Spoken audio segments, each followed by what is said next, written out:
You ask Tiger to solve. This deals with linear equations with one unknown. The final result is m equals 300.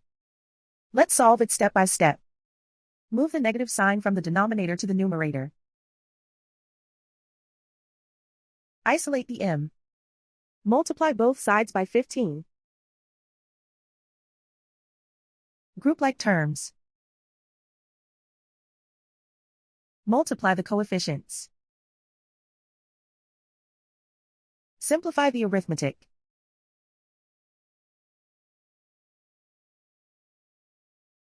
Convert the m into a positive number.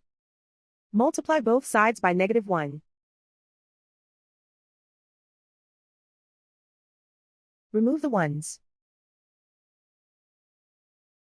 Simplify the arithmetic. And so the final result is m equals 300.